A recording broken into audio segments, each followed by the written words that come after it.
इस प्रकार तो महादेव हम सभी असुरों का वध कर देंगे। अब तुम्हारी बारी है दारुक। जब तक तुम जीवित रहोगे निर्दोष निर्बल असहाय लोगों को कष्ट ही दोगे, जो अब मैं और होने नहीं दूंगा। इसलिए अब तुम्हारा अंत ही उचित है। मेरा अंत होगा शिव के द्वारा, महादेव के द्वारा? कैसे संभव है? मैं कैसे करूंगा अपनी रक्षा? नहीं नहीं, ये नहीं हो सकता, ये कदापि नहीं होने दूंगी मैं।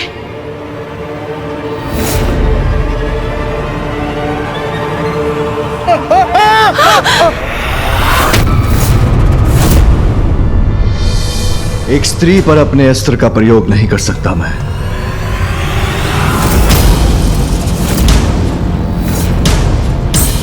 महादेव मुझे देखकर दुविधा में पड़ गए। मेरी युक्ति सफल हो गई।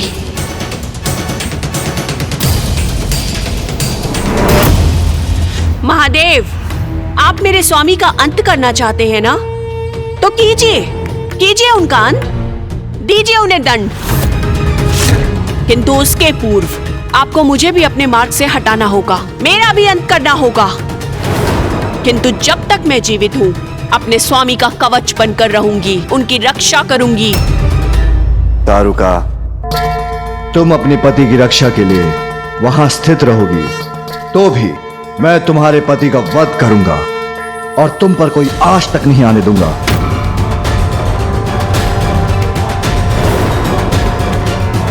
नहीं, ऐसा कदापि नहीं करेंगे आप महादेव।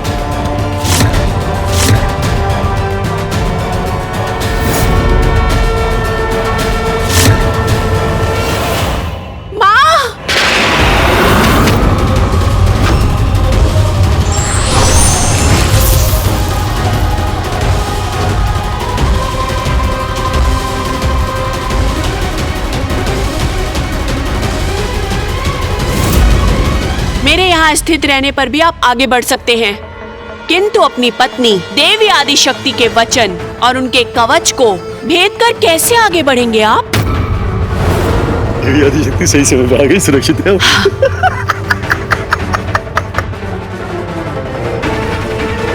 चलो अच्छा हुआ, देवी आदिशक्ति समय रहते आ तो गई, अब कुछ नहीं हो सकता मुझे, सुरक्षित हूं मैं।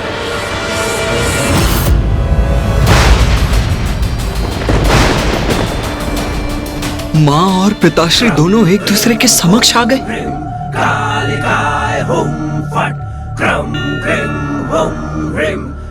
माता, दारुका ने तो आपकी आदिशक्ति के रूप को ही ढाल बना लिया, वो भी पिताश्री महादेव के विरुद्ध।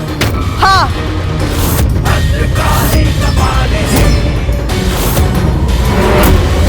मैं अत्यंत दुखी थी उस दिवस। मेरी ही शक्ति मेरे ही स्वामी महादेव को रोकने में बाधा बन रही थी, अति हो रही थी ये। किंतु मैं भक्त को दिए गए वरदान के कारण विवश हो रही थी।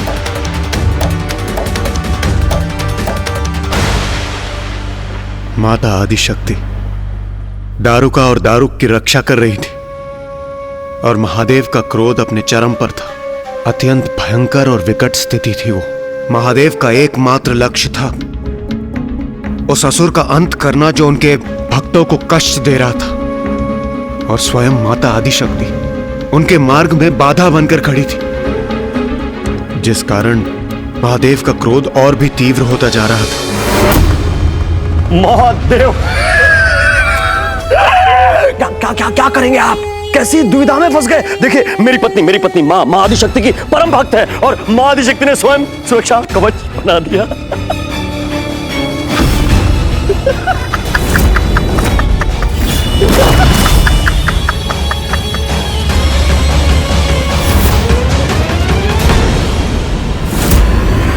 नहीं स्वामी,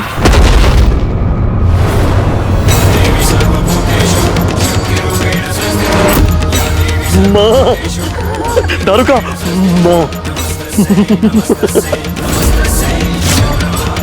अपना अस्त्र मत चलाइए, अन्यथा अनर्थ हो जाएगा।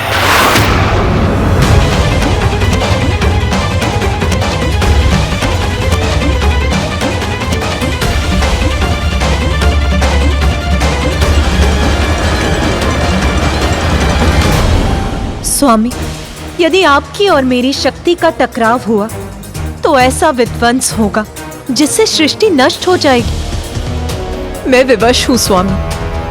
संतान की रक्षा तो मुझे करनी ही होगी, फिर भले ही वो संतान भटकी हुई ही क्यों ना।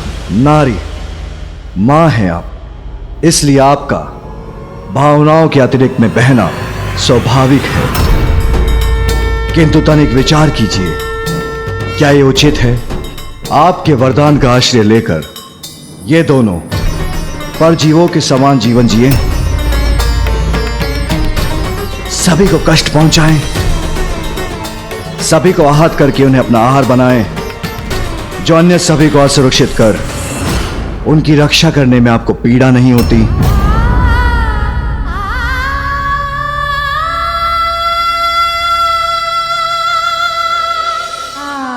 स्वामी, असुरों का तो ये स्वभाव है, उनसे और क्या अपेक्षा करते हैं आप? उनके आराध्य को कितनी भी पीड़ा पहुंचे, फिर भी वो वही करते हैं जो उनकी इच्छा होती है। उनकी तामसी प्रवृत्ति आपसे छिपी नहीं है स्वामी। दारुका की भक्ति ने मुझे विवश कर दिया है स्वामी। उसके पति की और उसके असुर समुदाय की रक्षा तो मुझे करनी ही होगी। बस हट जाइए मेरे मार्ग से।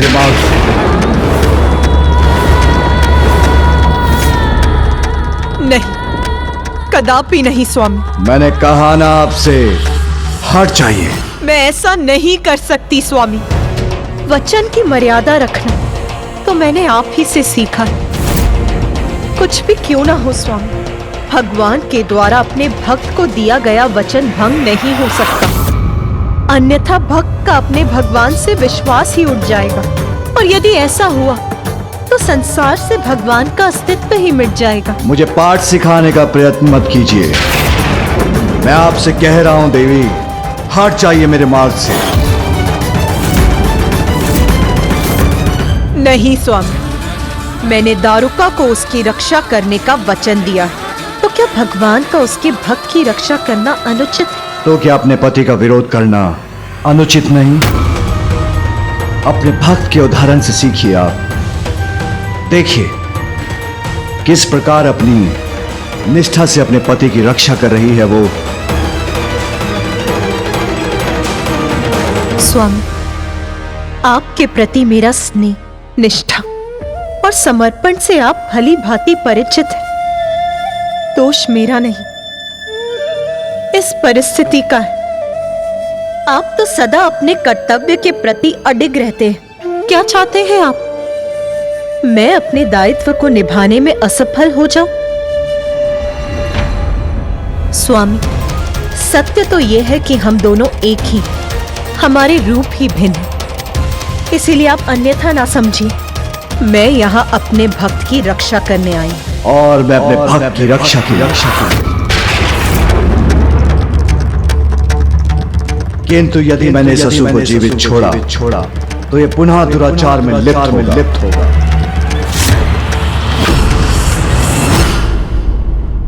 तो ठीक है स्वामी, हम दोनों अपने अपने स्थान पर उचित हैं। आप अपना धर्म निभाइए और मैं अपने दिए हुए वचन को निभाती हूँ।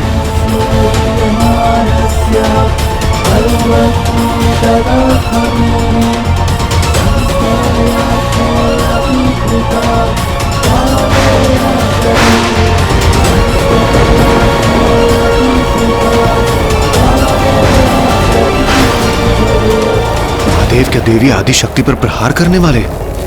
यदि महादेव ने देवी आदिशक्ति पर चंद्रहास चला दिया तो वो माता से टकराकर ऐसा विस्फोट करेगा कि समस्त रचना नष्ट हो जाएगी।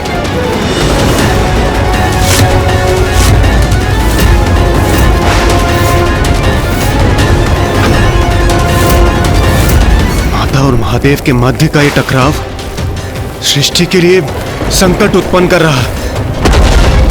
इस स्थिति में हम हस्तक्षेप करें भी तो कैसे? महादेव और माता ही शांत होकर इस संकट को दूर कर सकते हैं।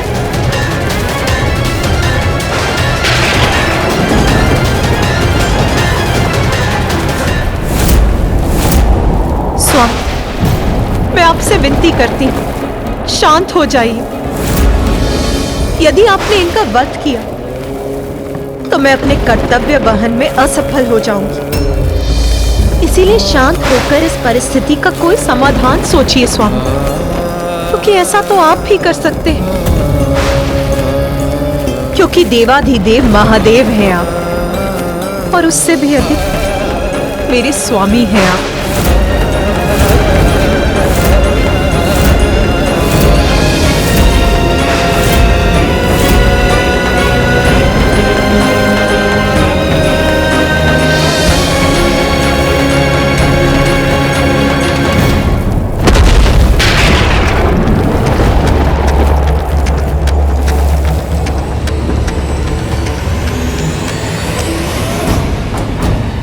शिव ने अपना अस्त्र झुका तो दिया, तो क्या अब मैं सुरक्षित हो गया? अच्छा। तो माता शांत हो गए थे ना पिताश्री? उन्होंने समस्या का कोई समाधान भी तो ढूंढ लिया होगा, है ना माता?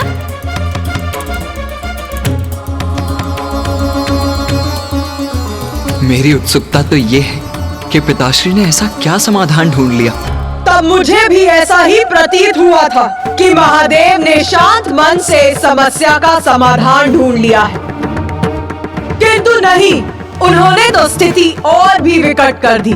पिताश्री ने स्थिति और विकट कर दी? कैसे माता? किंतु पिताश्री ने तो अपना अस्त्र हटा लिया था और एक नया अस्त्र छोड़ दिया, शब्दों का।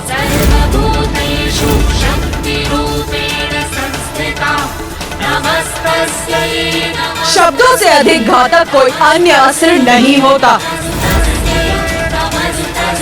अपने शब्दों से उन्होंने स्थिति में ऐसी जटिलता उत्पन्न की कि मुझे भी उनके विरुद्ध अपने शस्त्र उठाने पर विवश होना पड़ा। माता ने पिताश्री के विरुद्ध शस्त्र उठा लिया? दारुक, यदि आदि शक्ति तुम्हारी सहायक है तो मैं भी सुप्रिया जैसे सात्विक भक्तों के साथ खड़ा हूं। तो उचित है, एक निर्दोष भक्त की रक्षा और उसकी सहायता हेतु आज मैं एक नवीन विधान की घोषणा करने जा रहा हूं। ये क्या कर रहे हैं स्वामी? और मैं घोषणा करता हूं, आज से तारुक वन में वही वास करेगा जिसके विचार सात्विक होंगे। जो यहां पर सात्विक विचारों का त्याग करेगा उसे या तो वन छोड़ना होगा, अन्यथा उसकी मृत्यु हो जाएगी, उसकी मृत्यु हो जाएगी, उसकी मृत्यु हो जाएगी, उसकी मृत्यु हो जाएगी।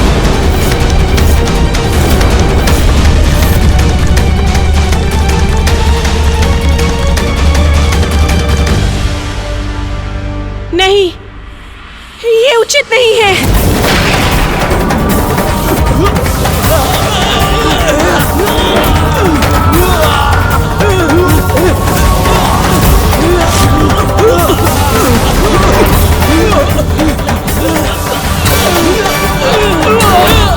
माँ, रक्षा कीजिए माँ, आप मुख दर्शन क्यों बनी हैं? माँ रक्षा कीजिए, रक्षा कीजिए माँ।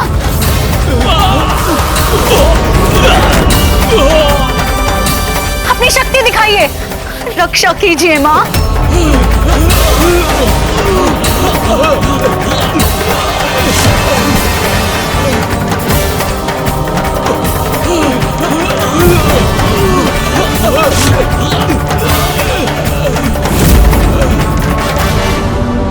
माँ, मेरे सभी असुर मृत्यु को प्राप्त हो रहे हैं। माँ, ये कैसी आपकी जय?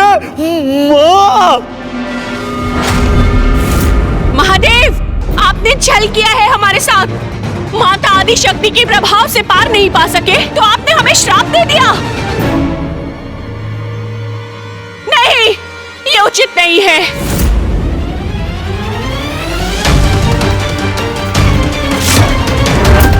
माँ, रक्षा कीजिए माँ, आपने वचन दिया था माँ। मुझे अपने वरदान की मर्यादा का मान रखने के लिए कुछ करना ही होगा।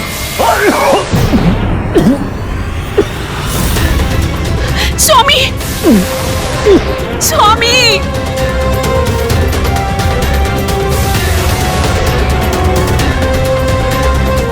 स्वामी, स्वामी, दारुका, स्वामी!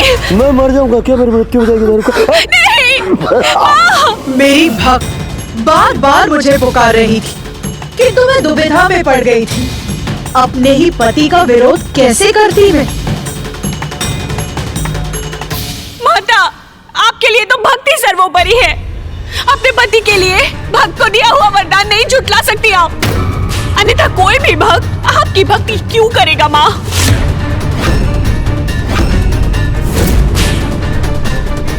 माता, मेरी गुहार सुनिए माता, हमारी रक्षा कीजिए माता।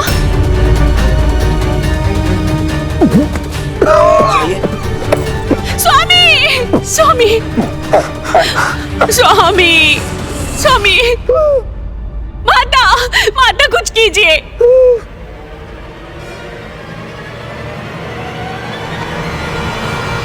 महादेव!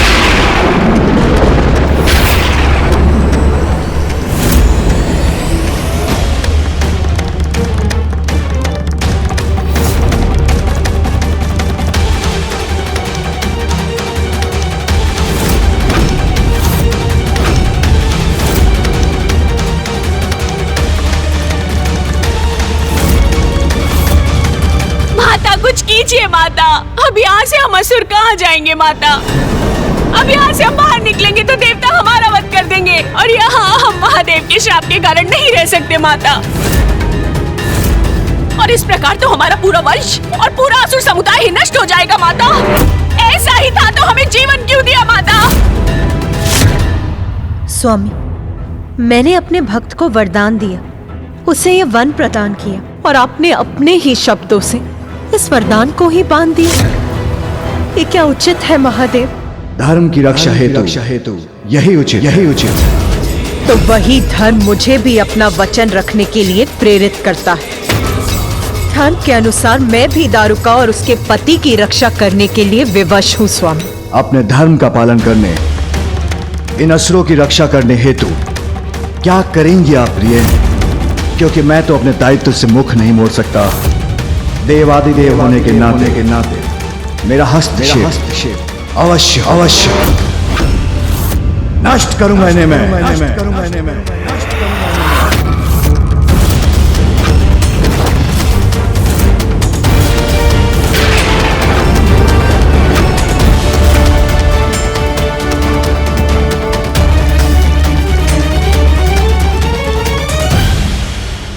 मैं ये वचन देती हूँ, दारुका, तुम्हारा वंश और असुर समुदाय सृष्टि के अंत तक यहाँ सुरक्षित रहेंगे।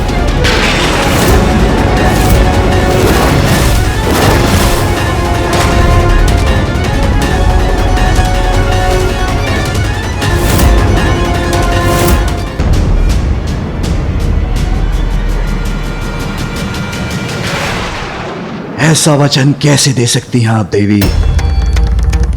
ये कैसे संभव है जो मैं कह चुका हूं कि मात्र सात्विक और शिव भक्त यहां विचरण करेंगे।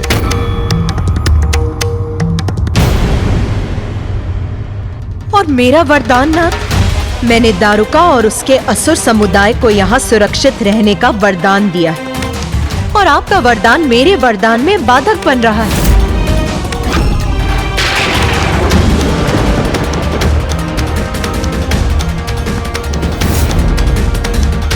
यही आपका मत है तो आप अपने वरदान की रक्षा कीजिए और मैं अपना वरदान पूर्ण करूंगा।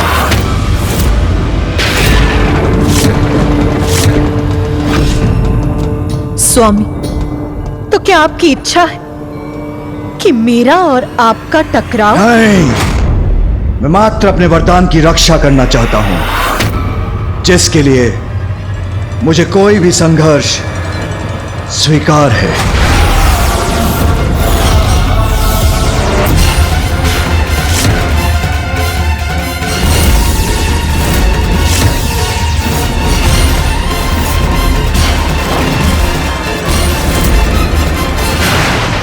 माँ आदिशक्ति और पिताश्री के मध्य ऐसा भीषण द्वंद्व उत्पन्न हो गया। इस द्वंद्व का अर्थ क्या सृष्टि का सर्वनाश था माता?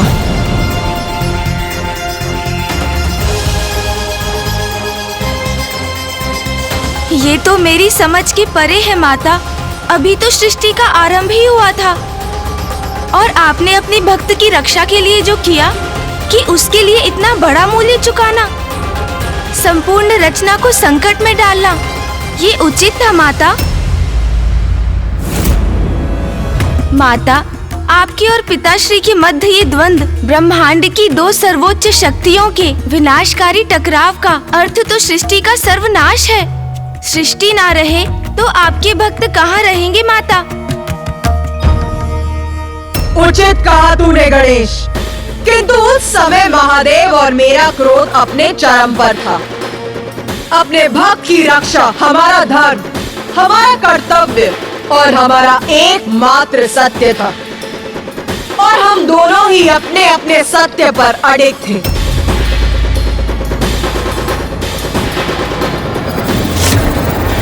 क्या हुआ देवी? जब आपने निर्णय ले ही लिया, आपका भक्त मुझसे ज्यादा महत्व रखता है, जिसके लिए आप मुझसे युद्ध करने के लिए तत्पर हैं, तो अब इतना विचार क्यों? मुझ पे प्रहार कीजिए। अपने निर्णय पर तो आप अटल रहे हैं स्वामी। निरंतर मेरी विनती अनसुनी कर इस द्वंद्व का आरंभ तो आप ही ने किया है स्वामी। जब अपने कथन से मेरे भक्त को उसके अधिकार से वंचित कर आपने ये भी स्पष्ट कर दिया कि आपके लिए मेरे वरदान का कोई मूल्य नहीं। मुझे मेरे भक्त को दिए गए वरदान की मर्यादा की रक्षा के लिए इस संघर्ष के सिवाय कोई उपाय छोड़ा ही कहाँ है आपने स्वामी?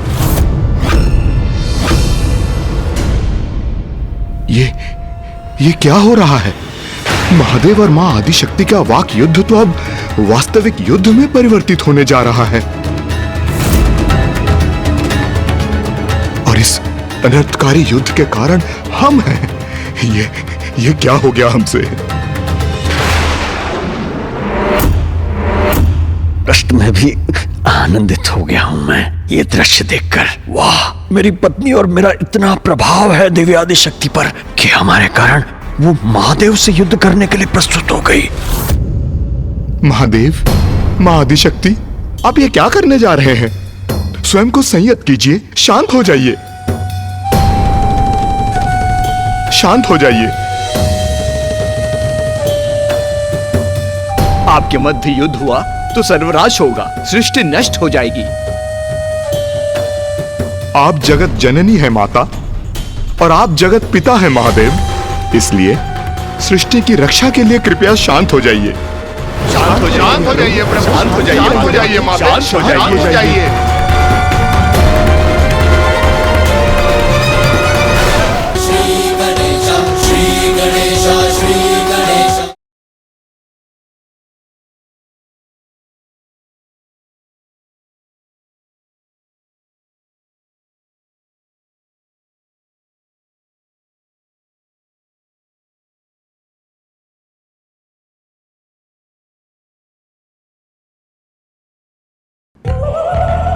वहां उपस्थित सभी मनुष्य अपने कष्ट भूलकर हमसे गुहार लगा रहे थे, मुझसे और महादेव से विनती कर रहे थे और मैं उनकी गुहार सुनकर असमंजस में डूबती जा रही थी। एक और तो मैं एक स्त्री थी, एक पत्नी थी जो अपने पति के विरुद्ध जाने के लिए विवश हो रही थी, किंतु दूसरी ही ओर मैं अपने भक्तों के लिए माँ भी थी और जगत जननी होने के कारण जगत का विनाश होते हुए नहीं देख सकती थी। इन सभी दायित्वों का अंतर्बोध मुझे व्याकुल कर रहा था। अपने ही आधार को कोई क्षति कैसे पहुंचा सकता है भला? इसीलिए स्वामी, जो मेरे जीवन का आधार है, उन पर वार करने के विचार से ही मेरे हाथ कंपित हो उठे थे। किंतु माँ के जीवन का सबसे बड़ा आधार तो उनकी संतान ही होती। अपनी संतानों की सुरक्षा के विचार में मेरी निश्चय को दृढ़ता और मेरे हाथों को स्थिरता दी। मैं असमंजस में थी, क्रोधित थी, द्रवित भी थी। प्रिय, आपके अनुसार मैं अनुचित कर रहा हूं, तब और प्रतीक्षा का कोई अर्थ नहीं। आराम कीजिए युद्ध, या कदाचित आप चाहती हैं प्रथम वार मैं करूं? स्वामी, आप ही कीजिए प्रथम बार, द्वितीय बार और अंतिम बार। और क्यों ना समस्त प्रहार आप ही कीजिए स्वामी। मैं ही करूं वार, अर्थात आप मेरे स्वामी हैं नाथ, इसीलिए मेरे हाथ आप पर वार करने, आपको क्षति पहुंचाने कदापि नहीं उठ सकते। ये क्या कह रही है माता? वो वार नहीं करेंगी तो युद्ध ही नहीं होगा, महादेव की इच्छा पूर्ण होगी, हमारा अंत हो जाएगा। किंतु माँ, अगर आप वार नहीं करेंगी तो?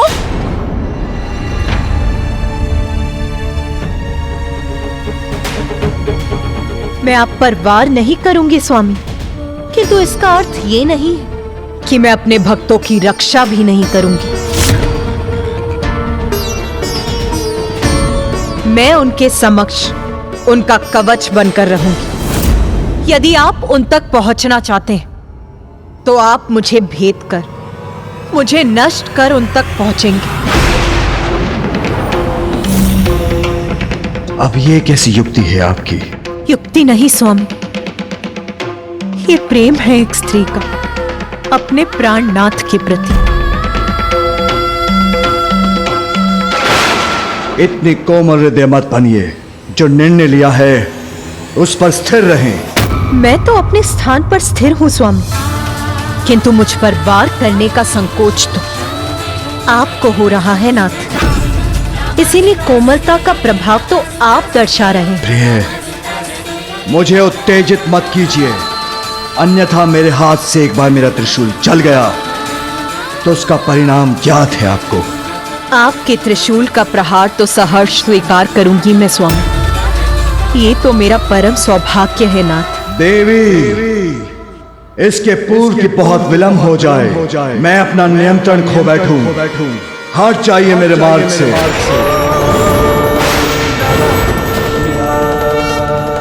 स्वामी, स्वामी!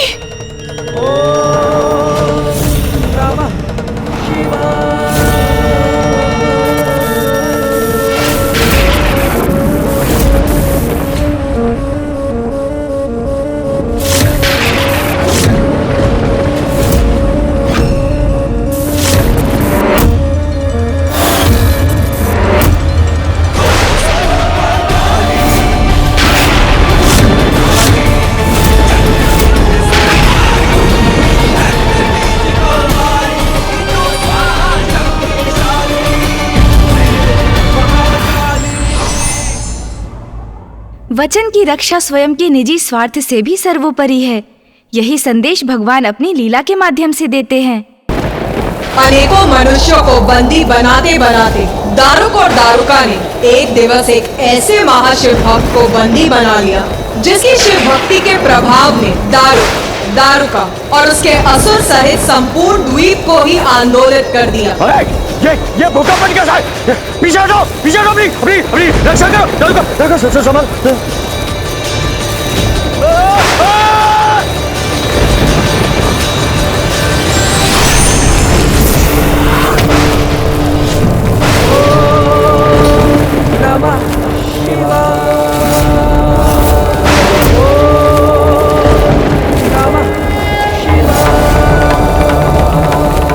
महादेव,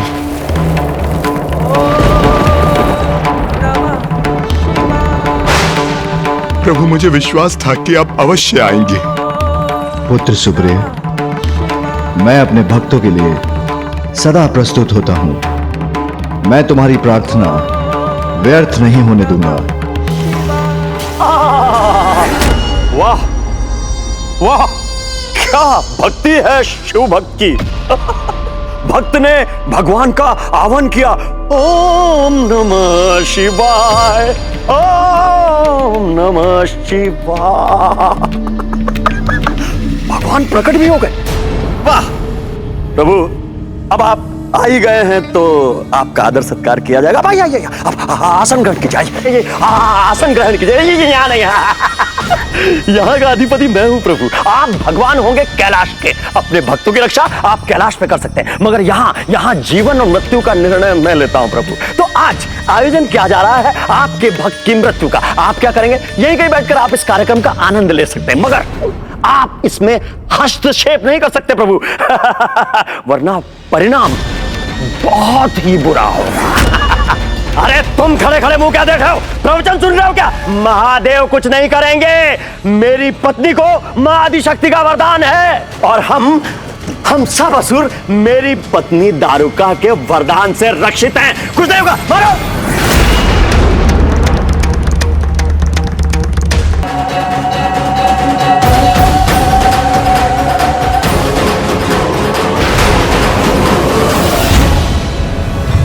आपके इस कथन से अत्यंत प्रभावित हुआ हूं मैं। आपको वरदान देने के इच्छुक हूं। कहिए, क्या इच्छा है आपकी प्रिय?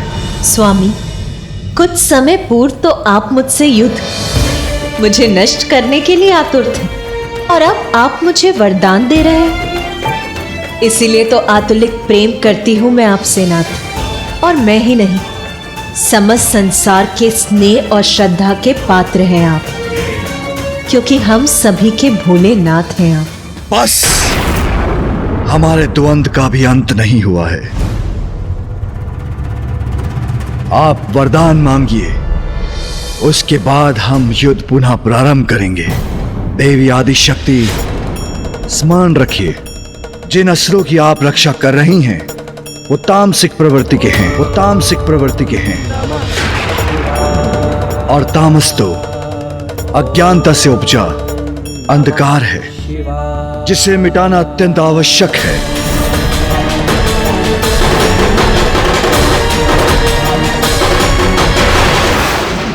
मांगिए प्रिय, मुझसे वरदान मांगिए।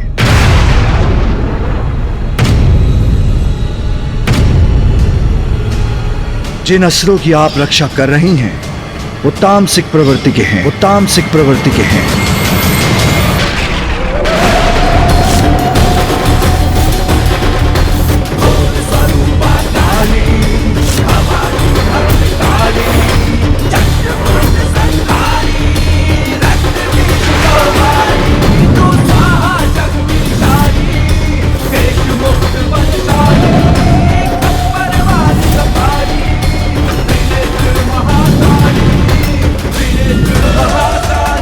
तामस तो मुझ में भी है प्रभु, तो क्या अब आप मुझे भी दंडित करेंगे, नष्ट कर देंगे मुझे?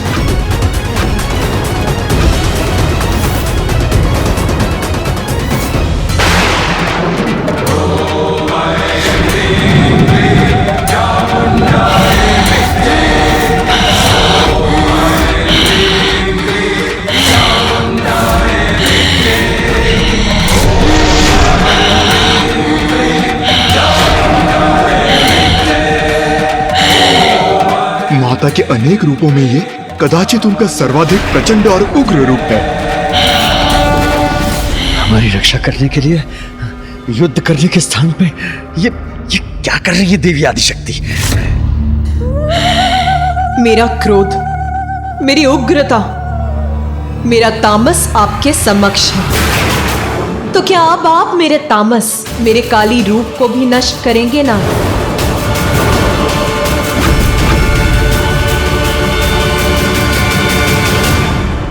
और तामस से तो आप भी रिक्त नहीं है प्रभु, वो तो आप में भी है।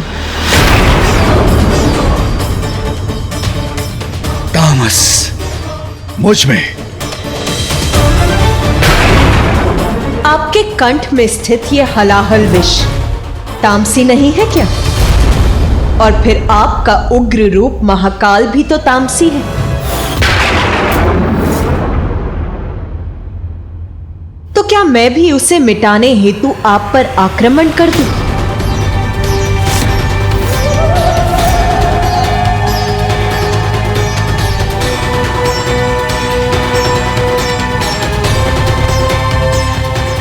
प्रतीत होता है महादेव और माता के मध्य युद्ध का संकट टल गया है। वार्तालाप अनर्गल प्रलाप है। अरे युद्ध से अंत होना चाहिए इस विवाद का। देवी आदिशक्ति को युद्ध करके हमारी रक्षा करनी चाहिए। स्वामी, सतो, रजो, तमोगुण सभी हम दोनों में ही हैं और इसमें ही संसार निर्मित है।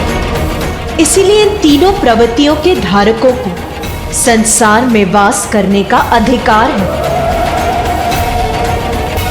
स्वामी, आप यही विचार कर रहे हैं ना कि सतो, रजो, तमो इन तीनों गुणों का समावेश हम में अवश्य है, किंतु आपके कंठ में स्थित हलाहल विष वहां जगत कल्याण के लिए स्थित है और मेरी उग्रता जो मेरे काली स्वरूप में प्रकट होती है वो दुष्टों का विनाश कर जगत कल्याण ही करती है। जिन असुरों की रक्षा मैं कर रही हूं उनकी तामसी प्रवृत्ति तो उनका स्वभाव है, और जब किसी की तामसी प्रवृत्ति की अधिकता होती है तो उससे ऐसा असंतुलन प्रकट होता है जो संसार में दुष्टता को जन्म देता है। और जब जब इन गुणों में कोई असंतुलन आएगा, तामस गुण की अधिकता से किसी दुष्ट की दुष्टता संसार पर छाएगी, तब तब मैं काली उस दुष्ट का संहार करने अवतरित होंगी।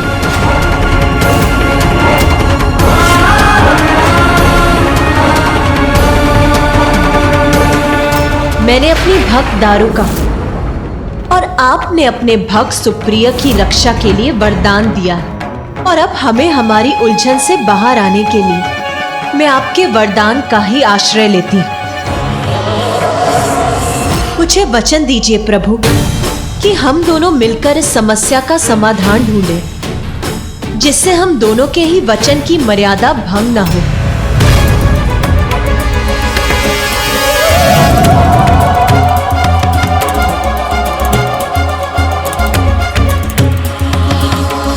उचित है प्रिय, उचित है प्रिय, उचित है प्रिय।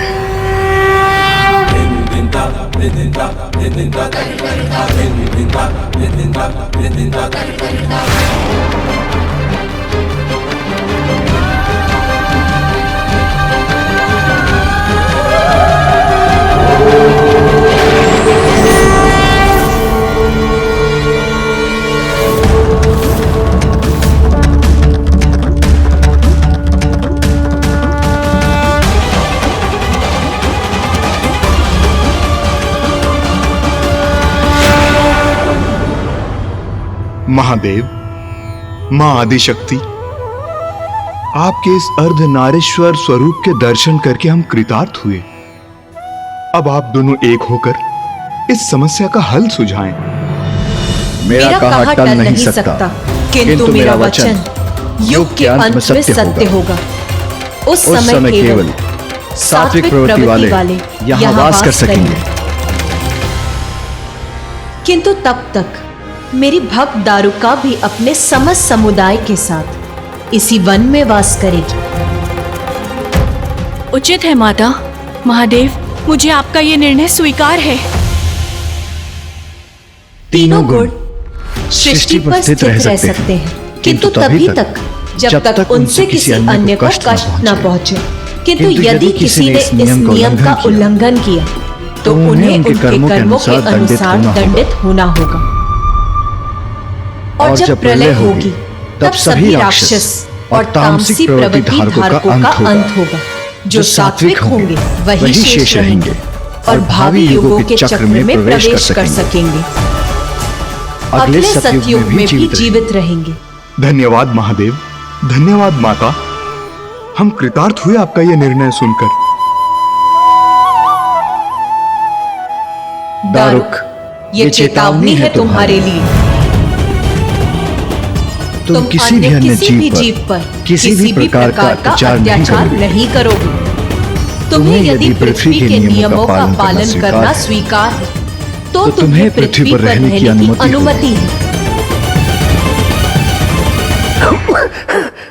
अरे दुष्ट मनुष्य, अरे तेरे कारण हुआ है सब कुछ। स्वामी, आप ये क्या कह रहे हैं? अरे क्या कह रहा हूँ? ये माँ ने छलना की है तेरे साथ। आदि शक्ति, और तुम अभी इसका सम्मान करिए। अरे मूर्ख स्त्री, समझ इनके। स्वामी मेरा अपमान क्यों कर रहे हैं? और तू बंदी बनकर आया था। तूने महादेव का आह्वान किया, दो आंसू बहाए और हमसे जीवन का अधिकार छीन रहा है तू। मैं जीवित नहीं छोड़ूंगा। और महादेव, आदिशक्ति, मुझे तुम्हारा ये निर्णय स्वीकार नहीं है। अरे इस ब्रह्मांड का नियम है कि जो शक्तिशाली है प्रभुता उसी की होगी। और ये तुच्छ पुरुष ये मेरे सामने खड़े रहेंगे, मेरे आहार हैं ये, मैं खाऊंगा इनको। और तू जीवित नहीं बचेगा। नहीं स्वामी नहीं। हट जा मेरे रास्ते से। अगर तू बाधा बनेगी तो तू भी नहीं बचेगी।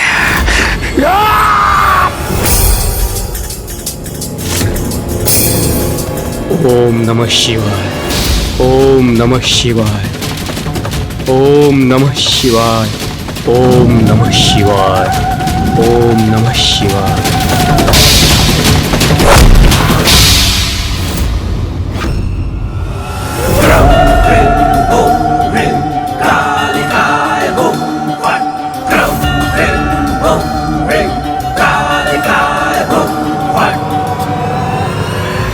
महादेव और देवी आदिशक्ति की उपस्थिति में तूने इतना दुस्साहस कैसे किया? इतना अहंकार करने वाला तू है कौन? नहीं।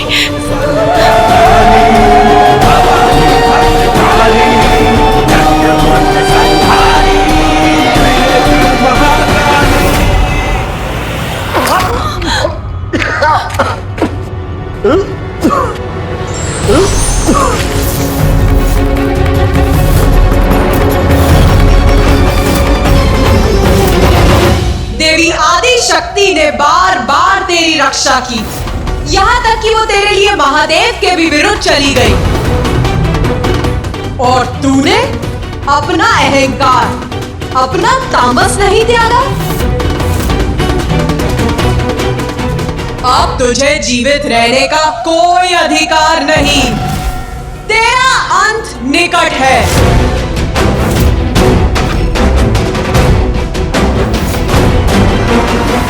नहीं देवी काली, मेरा वध नहीं कर सकती।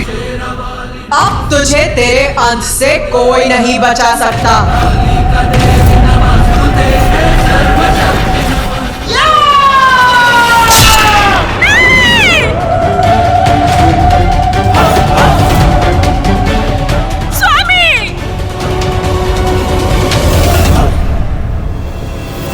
विनाश काले विपरीत बुद्धि। समय रहते यदि ये अज्ञानता का अंधकार मिटा लेता तो कदाचित सुरक्षित रहता। तामसी होने का अर्थ अन्यायी, अत्याचारी नहीं होता। और जब जब तामस की अति होगी मैं उसका नाश अवश्य करूंगी। वरदान का अनुचित लाभ उठाने वाले का यही परिणाम होता है। अनेक अवसर देने पर भी जो उचित मार्ग पर ना चले, पाप में लिप्त रहे, उसे अपने पापों की पराकाष्ठा का उचित दंड तो भुगतना ही पड़ता है, जो मैं अब दूंगी तुम्हें।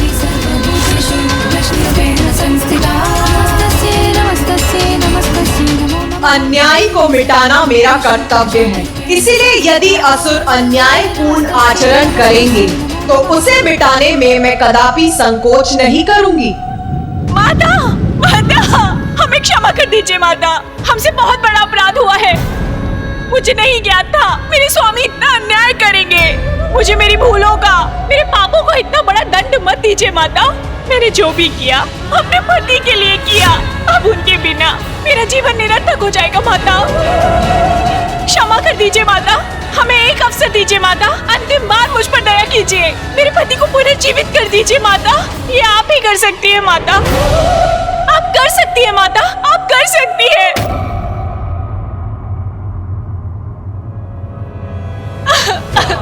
देवी नमस्तु नमस्तुते मां शेरवाली नमस्तुते हे मातृदेवी नमस्तुते कालिका देवी नमस्तुते हे सर्वशक्ति नमस्तुते नारायणी नमस्तुते चामुंडा देवी नमस्तुते मां शेरवाली नमस्तुते हे मातृदेवी नमस्तुते कालिका देवी नमस्तुते हे सर्वशक्ति नमस्तुते नारायणी नमस्तुते दारुका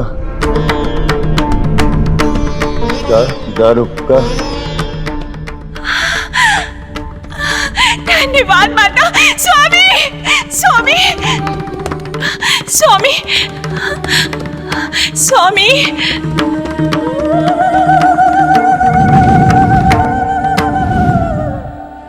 मुझे क्षमा कर दीजिए, मुझे क्षमा कर दीजिए माता, क्षमा कर दीजिए।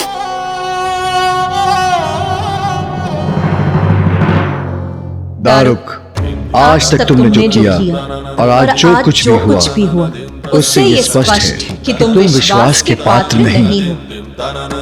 तुम्हारी और सभी असुरों की तामसी प्रवृत्ति तुम पर हावी हो जाती है। तुम्हारा अभिमान तुम्हारी बुद्धि और विवेक को डस लेता है और तब तुम जो करते हो वो अनुचित ही होता है, अन्य जीवों के लिए संकट बनकर उभरता है। मैं वचन देता हूँ प्रभु, आज के बाद मैं कोई दुराचारी जीवन नहीं जीऊंगा। मैं कोई दुराचार नहीं करूंगा, मैं सदाचारी जीवन जीऊंगा प्रभु। दारुका समझाओ। देवी आदि शक्ति को दिए वचन को तुम भंग न करो। सदा स्मरण रखो कि तुमने सदाचार को अपनाने का प्रण लिया है। मेरा और देवी आदि शक्ति का यहाँ स्थापित होना अति आवश्यक है, अत्यंत आवश्यक है। और जब भी तुम हमारा दर्शन करोगे तुम अन्य किसी पर भी अत्याचार का विचार भूल जाओगे।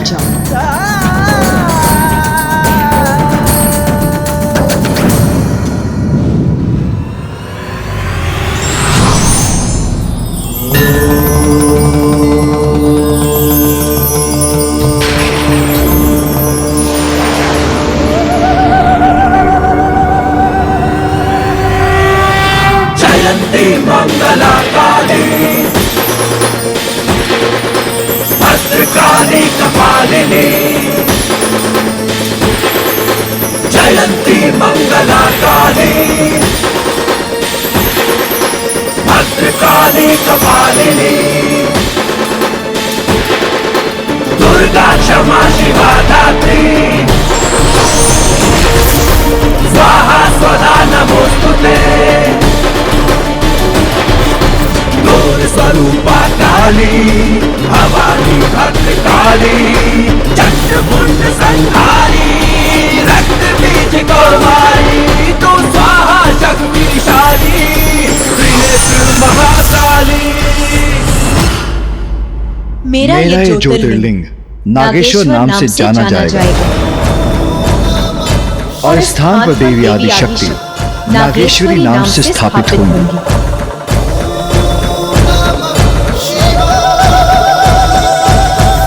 यहाँ जो प्रेम और श्रद्धा से हमारे दर्शन करेगा उसमें चक्रवर्ती सम्राट बनने की योग्यता उत्पन्न होगी।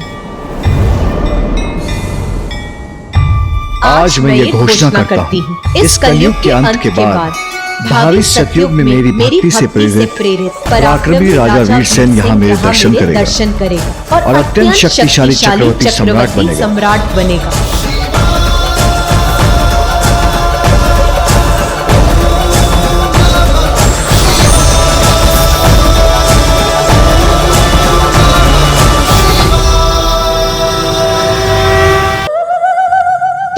प्रकार मैंने तीनों प्रवृत्तियों को पृथ्वी पर वास करने की अनुमति दी। माता, आपकी लीला अद्भुत है। सर्वप्रथम आपने त्रिमूर्ति और उनकी सहभागिनी देवियों की रचना की, फिर जीवों के निवास हेतु पृथ्वी का निर्माण किया, फिर जीवन ऊर्जा प्रदान करने वाले सूर्य, फिर 84 लाख योनियों के साथ साथ वृक्ष पौधे से युक्त प्रकृति की रचना की।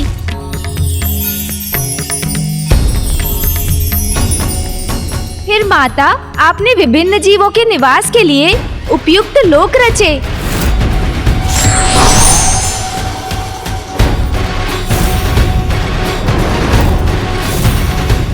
और अब त्रिगुण को एक साथ पृथ्वी पर स्थित रहने की अनुमति दी, यदि वो विशेष रूप से तामसी प्रवृत्ति के जीवन अपनी सीमा का उल्लंघन ना करें और अन्य जीवों को कष्ट ना पहुंचाएं।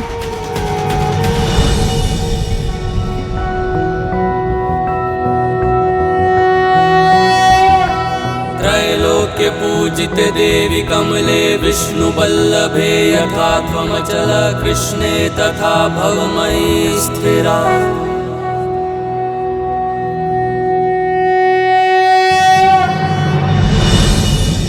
माँ, किंतु मेरी एक शंका है। शंका है या प्रश्न?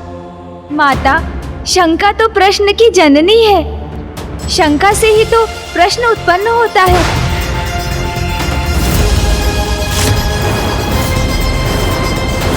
तू उचित कहता है गणेश, तो पूछता क्यों नहीं? पूछ। तेरी शंका से उत्पन्न हुआ तेरा प्रश्न। माँ, अब क्या सब कुशल था? क्या तामसी असुर सदाचार पर स्थित रहे? ये कैसा प्रश्न है? यदि सब कुशल होता तो मैं अपना छिन्न मस्ता महाविद्या रूप धारण क्यों करती? आपका छिन्न मस्ता स्वरूप माता? हाँ, मेरा वो विकराल स्वरूप जो मैं किसी महान उद्देश्य के लिए धारण करती हूँ। किंतु माता, अब देवी छिन्न मस्ता के रूप में आपका प्रकट होना क्यों आवश्यक था?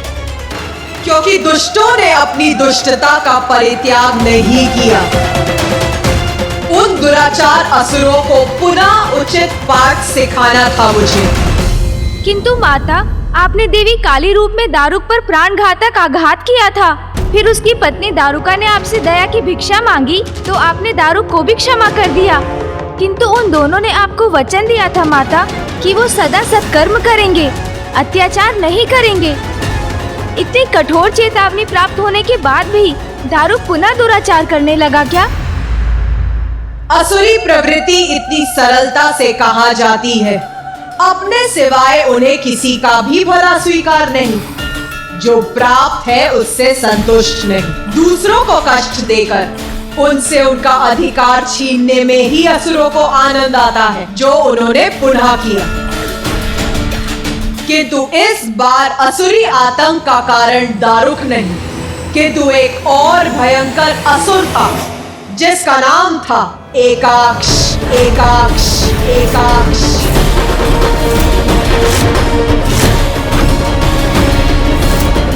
दारुक और दारुका को शांति पूर्वक पृथ्वी पर अपने वन में हुए सहस्त्रों वर्ष व्यतीत हो चुके थे। सभी 14 लोकों में पूर्ण शांति थी, क्योंकि सभी जीव एक साथ शांति पूर्वक अपना जीवन यापन कर रहे थे। किंतु फिर भी रसातल में तामस गुण ने पुनः अपना शीश उठाकर राजस गुण पर अपना वर्चस्व स्थापित करने का प्रयास किया।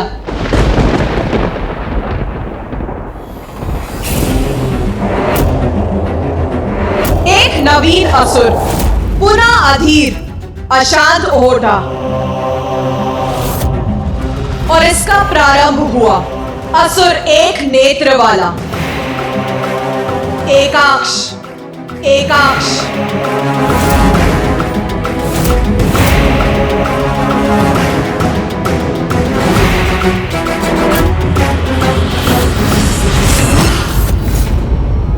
अत्यंत कुटिल और दुष्ट असुर था एकाक्ष।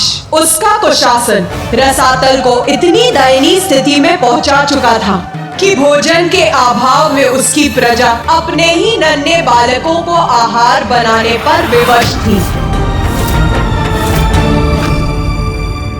किंतु इस दीन अवस्था में सुधार लाने के स्थान पर उसने इसका दोष दारुक पर मढ़ दिया। अपने संयोगी बुद्धि और दंतक की बुद्धि में यह विष भरा था कि दारुक और दारुका पृथ्वी पर असुर साम्राज्य स्थापित करने गए, किंतु उसके कारण महादेव का श्राप मिला और असुरों की बुरी अवस्था हुई। अपने असुरों को भड़काकर स्वर्ग पर आक्रमण करना चाहता था वो। और एक दिवस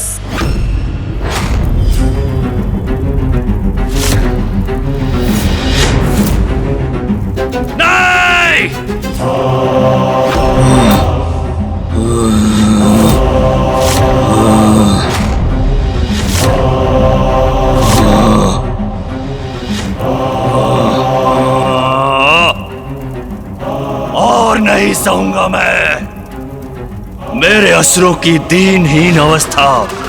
मैं असुरों को नष्ट नहीं होने दूंगा, कदापि नहीं।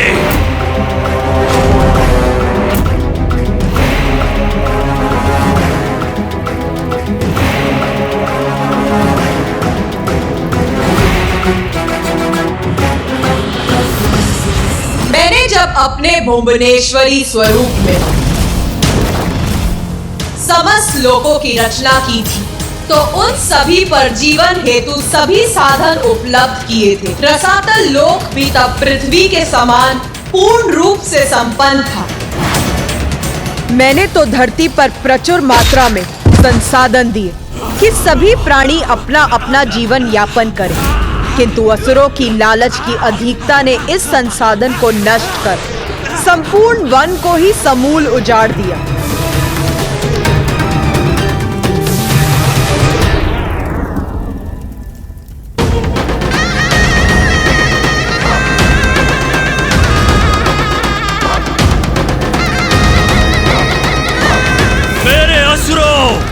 मेरे राक्षसों, एक नवीन उत्साह के साथ जागो।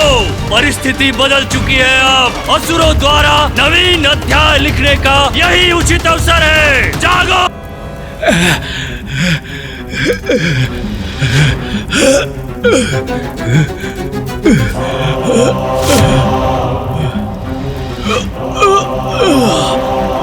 किसी भी प्रकार का भोजन चाहिए हमें, भूख लगी है हमें,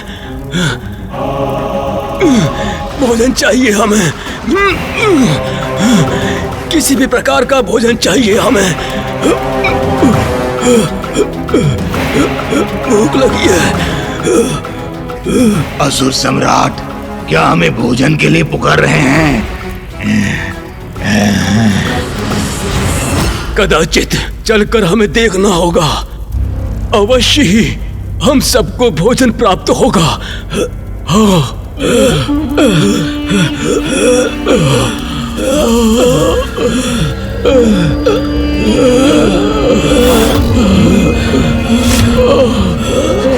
देखो क्या हो गए हैं हम। जीवित होते हुए भी मृतकों के समान हो गए हैं हम। बस बहुत हो गया। सदियों से हम असुरों के साथ अन्याय होते हुए आया है, किंतु अब नहीं होगा। ये उजाड़ लोक ही मिला है हम असुरों, राक्षसों, दैत्य और दानवों को, जबकि हमें ज्ञात है हमारे ऊपर हमसे उत्तम बाहरे लोक हैं। हम पृथ्वी पर नहीं जा सकते क्योंकि उस कपटी दारुक के जीवन की रक्षा के लिए आदिदेव महादेव ने हमें श्राप दिया है। ऋषियों और वहां के मनुष्यों को अपना आहार भी नहीं बना सकते हम, किंतु उसका कोई दुख नहीं है मुझे, क्योंकि जब उससे भी उत्तम लोक उपलब्ध है तो हम पृथ्वी से संतुष्ट क्यों हो? स्वर्गलोक, स्वर्गलोक चाहिए हमें, स्वर्गलोक चाहिए, स्वर्गलोक, स्वर्गलोक, स्वर्गलोक। हम वहां जाएंगे जो स्रोत है शक्ति, धन संपत्ति और सभी सुख सुविधाओं का, वो दुष्ट देवता जो सदियों से स्वर्गलोक का सुख भोग रहे हैं। अब हम उन्हें उचित पाठ पढ़ाएंगे, स्वर्गलोक पर विजय प्राप्त करेंगे। स्वर्गलोक हमारा होगा, असुरों का। हमें स्वर्गलोक चाहिए, हमें स्वर्गलोक चाहिए, स्वर्गलोक चाहिए, हमें स्वर्गलोक चाहिए, हमें स्वर्गलोक चाहिए, हमें स्वर्गलोक, हमें स्वर्गलोक चाहिए, स्वर्गलोक चाहिए, हमें स्वर्गलोक चाहिए।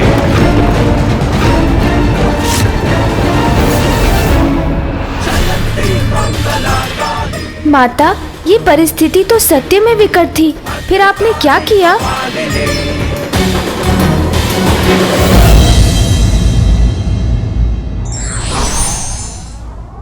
परिस्थिति चाहे कितनी भी विकट क्यों ना हो, हमें कोई अनैतिक मार्ग नहीं अपनाना चाहिए।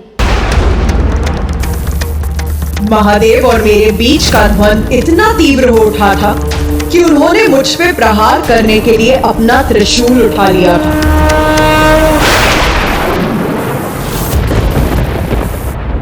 ये मुझसे अधिक और किसको ज्ञात होगा माता कि पिताश्री के त्रिशूल का कितना भयंकर परिणाम होता है।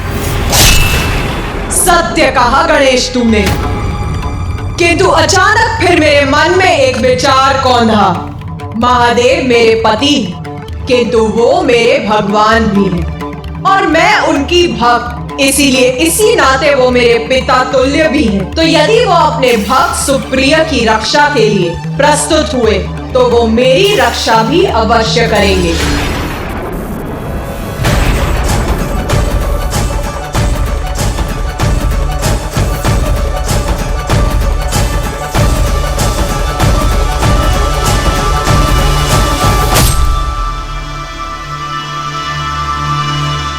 ये स्मिथ, हास्य क्यों है आपके मुख पर?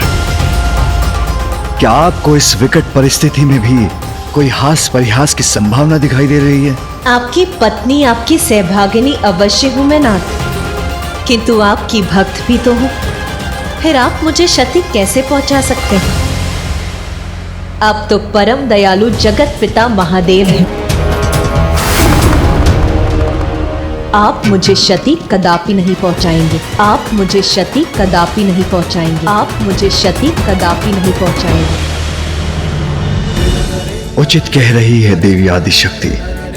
एक भक्त की रक्षा के लिए मैं अपने अन्य भक्त को आहत कैसे कर सकता हूं? मैं भगवान हूं, अपने भक्तों में भेदभाव नहीं कर सकता मैं।